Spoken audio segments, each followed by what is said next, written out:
Hello everyone, কেমন আছো সবাই? আশা করি সবাই খুব ভালো আছো। আমিও তোমাদের ভালোবাসি, অনেক ভালো আছি। তোমরা প্রত্যেকে আমার ভিডিওতে প্রচুর প্রচুর ভালোবাসা দিচ্ছ, তার জন্য অসংখ্য ধন্যবাদ আর অনেক অনেক ভালোবাসা। তো আমি তোমাদেরকে আজকে একটা নতুন মিনি ব্লগ শেয়ার করছি। তো তোমরা ভিডিওটা শেষ পর্যন্ত দেখতে থাকো, খুব ভালো লাগবে আশা করি। তো চলো, আজকে প্রচণ্ড কুয়াশায়, কদিন ধরে প্রচণ্ড কুয়াশা চলছে। তো কুয়াশার জন্য কোনো কাজ সেভাবে হচ্ছে না টাইমলি। যেহেতু আমি অনেক সকালে উঠি, কিন্তু সব রকমভাবে সব কাজ হয় না।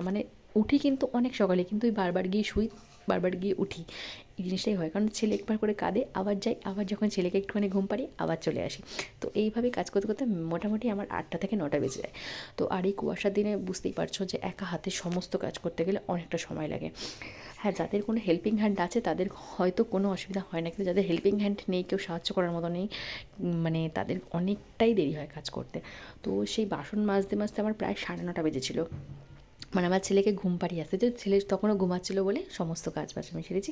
তারপরে এদিকে ছেলে উঠে গেছে, উঠে গিয়ে এদিকে ঘরের সমস্ত ঘর ফর ঝাড় দিয়ে দিলাম। এই যে দেখো, আমার ছেলে 2 বছর বয়স হয়ে গেছে, এদিকে হামাগুড়ি কাটে। ওরা এখন ওটাই করে, কিছু না কিছু কারণ থাকা বসত বেবি হয়ে যায়, ছোট্ট বেবি, মা আমি কিউট বেবি। তো যাই হোক, এরপর অনেক দিনের 2 দিনের ভিজা জামা কাপড় থাকে। যেহেতু কুয়াশা, কোনো রোদের তো কোনো আভাসই নেই, তার জন্য জামা কাপড় শোকাচ্ছে না। তাই 2 দিনের জামা কাপড় পুরো মেলতে চলে যাই মাঠে। বাড়িতে তো রোদের একটুও বংশ নেই, একদম রোদ নেই।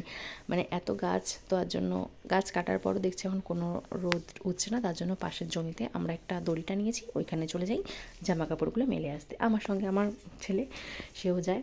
ও আবার কী করে, তোমাদেরকে আমি আগের ভিডিওতে দেখেছি যে ওখান থেকে মাটিগুলো বয়ে বয়ে নিয়ে বাড়িতে আসে। তো তোমরা দেখতে পাচ্ছ যে ওদিকটা পুরো সাদা, দেখতে খুব ভালো লাগছে, কিন্তু সত্যি কথা বলতে এই মাঠের ধারে বাড়ি হলে না খুবই কষ্ট হয়, এত ঠান্ডা হাওয়া।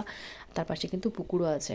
তো চলো, তারপর বাড়ি এসে বসিয়ে দিলাম রান্না। আজকে রান্না করবো আমি ডিমের ঝোল আর ভাত, আর কিচ্ছু না।